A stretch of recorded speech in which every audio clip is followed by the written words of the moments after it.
대한민국은 언제부터 심리학 전문 용어인 힐링이라는 용어가 온 국민이 사용하는 일상생활 용어가 되었을까요? 출판업체부터 시작된 힐링 바람이 광고, 문화센터, 뮤지컬, 음식, 여행업계 등등 중심적인 마케팅 키워드로 떠오른 지도 오래됐습니다. 지금과 같은 코로나 시대에서 우리에게 힐링의 바람을 불어줄 사람은 누구일까요?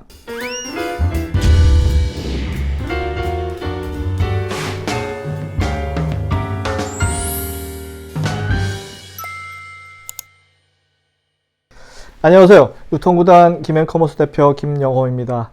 최근에 저를 비롯해서요, 정말 짜증나는 일이 상당히 많더군요. 세상에 왜 이리 복잡하고 힘든지 모르겠습니다. 학업 스트레스가 심한 중고등학생, 취업난에 시달리는 구직자, 만성 피로에 찌든 직장인, 은퇴를 앞둔 베이비 부모 등 그야말로 전 세대가 피곤과 스트레스에 허덕이는 이 와중에 코로나 사태까지 우리를 더욱 힘들게 하고 있습니다. 인간은 누구나 행복한 삶을 꿈꿉니다. 하지만 생활을 하면 할수록 삶이 고달프고 힘들고 나만 외톨이 같고 내 이야기를 들어줄 사람도 없는 듯하고, 하지만 이웃나라 일본은 또 어떤지 한번 또 좀 알아봤으면 좋겠습니다. 일본 1990년대 이후 풍요로웠던 경제 상황이 점점 악화일로로 변하면서 장기적인 경제 침체기에 계속 있었죠. 지금도 그렇게 썩 좋은 상황은 아니죠. 그래서 이 일본 사람들은 그 행복을 찾기 위한 힐링 산업이 중장년층, 노년층을 중심으로 발달하게 되었습니다. 이 당시에는 이제 사회에 대한 좌절과 분노를 대신해서 마음의 평화와 안식을 제공하는 그런 릴렉세이션 시장이 급도로 팽창했는데요. 2001년도에 2천억엔이던 시장이 2007년도에 1조 2천억엔 시장으로 급성장하게 되고요.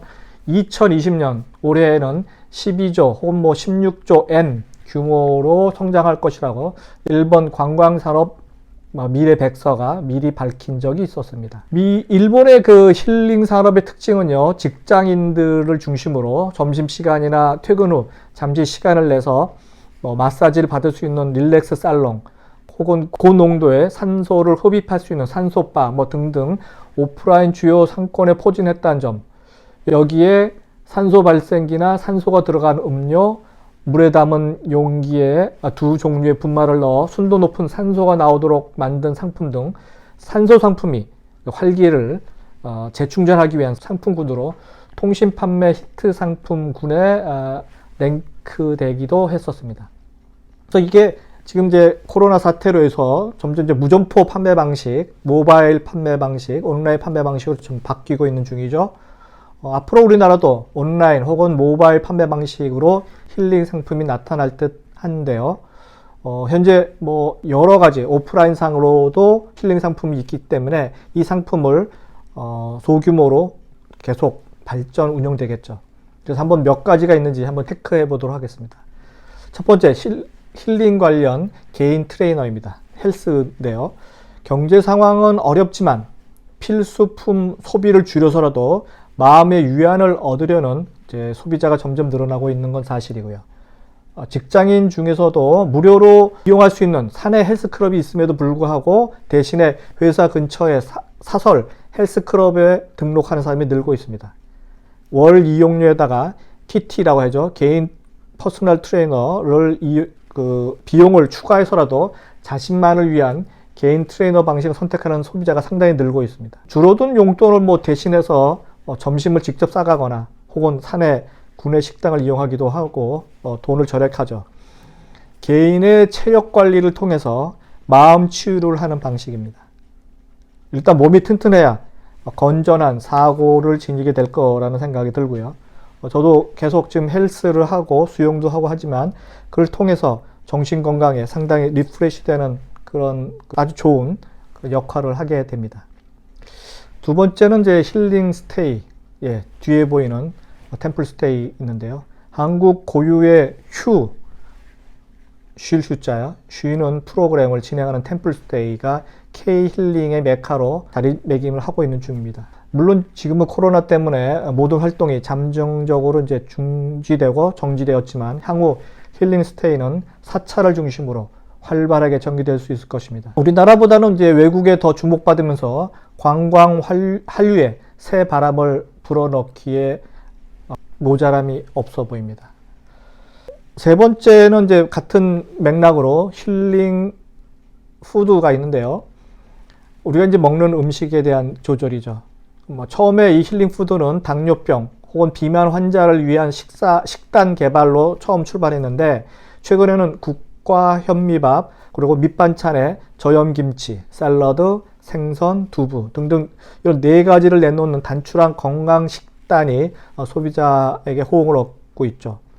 일반인들을 위한 몸의 균형을 찾아주는 식단으로 개발되기 시작했고요.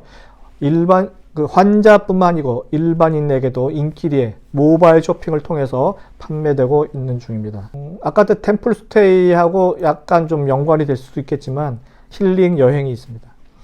그러니까 관광지를 설명하는 일반 가이드 대신에 심리치료 전문가가 여행객들을 소규모로 이끌고 어느 일정 지역에 가서 풍경, 좋은 자리에서 앉아서 눈을 감고 명상에 빠지거나 혹은 다른 사람에 의지한 채 걷는 프로그램 등등이 있습니다. 개인적인 참가자뿐만 아니라 단체 워크숍으로 힐링 프로그램에 참여하는 기업 단체 고객들도 점점 늘어나고 있는데 제가 볼 때 여기서는 한 걸음 더 나가면요. 힐링 워크라고 해서 힐링 걷기가 있다고 생각이 됩니다. 그 걷는 거를 자주 하는 사람들이 상당히 이제 많이 늘어났다는 거를 제가 지금 피부로 느끼는데요. 이제 평평한 우리나라에 많이 길들이 많지 않습니까? 올레길 포함해서 서울의 둘레길 상당히 걷기 좋은 길들 상당히 많은데 그곳에 가보면 혼자 혹은 여럿이 걷는 그런 동호회들이 상당히 많더군요. 아무 생각 없이 쭉 걷다 보면요. 심신이 아주 포근해지고 안정적으로 바뀌는 걸 본인을 발견하게 될 겁니다. 그래서 코로나 시대에 힐링 걷기도 상당히 발전되고 있는 분야 중에 하나라고 생각이 듭니다. 또한 이제 지금 불경기에 심신이 지친 고객들을 대상으로 잠시나마 마음의 휴식과 위안을 주는 백화점의 문화센터에서 하는 힐링 문화센터, 힐링 분야의 프로그램들이 인기 있죠. 주로 이제 인생, 가족, 관계, 미래, 이런 등등을 주제로 프로그램이 진행되고 있고요. 그리고 카드 회사에서 맨 처음 진행했던 자사 고객만을 위한 1박 2일 캠핑 프로그램 등이 있었는데요. 주제가 힐링이었어요. 지금은 여러분들 차를 이용한 캠핑을 상당히 많이 하는데요. 나무와 흙, 별자리 관찰, 나무 향기 맡으면서 하는 요가와 명상 등등 힐링 캠핑을 떠나서 가족 단위 혹은 개인 단위, 연인 단위로 힐링 캠핑이라고 하는 그 영역도 조금씩 자리매김을 하고 있는 것 같고 또 지자체가 앞장서서 휴양과 건강 회복을 위한 종합 리조트인 힐링랜드를 조성하기도 합니다. 세계 문화유산의 관광 인프라를 붙여서 숙박시설, 전망대 등등을 구성한다는 그런 힐링랜드 이런 계획도 지자체마다 있더군요. 이상으로 여러 가지의 힐링 관련 여러 비즈니스를 알아봤는데요. 이런 힐링 용품은 물론 긍정적 효과와 또 반대의 효과가 공존하겠죠. 전 산업의 불황의 골에서 헤어나지 못하는 분위기, 이런 무한 경쟁 시대에서 낙오되는 듯한 느낌의 개인 패배감 이런 것들이 이제 팽배하기 때문에 순간의 쾌락에 빠지는 영혼 잃은 사람들이 늘어나면서 사회 병리 현상으로까지 발전하고 있는 그런 세상입니다. 여기에 또 코로나 팬데믹까지 나타나갖고 저를 둘러싼 환경이 상당히 힘들고 지치고 외롭기 때문에 아주 조그마한 힐링조차도 없다면 이 삭막한 세상을 무슨 낙으로 어떻게 극복할 것인가 하는 현실적인 난제도 있고요. 코로나 사태로 인해서 잊혀져 갔던 힐링 마케팅이 저는 다시 부활하지 않을까 생각해 보는데 여러분들의 생각은 어떤지요? 이상 유통무당 김영호의 불황일수록 힐링 마케팅이 대세다 편이었습니다. 다음 시간에 뵙도록 하겠습니다.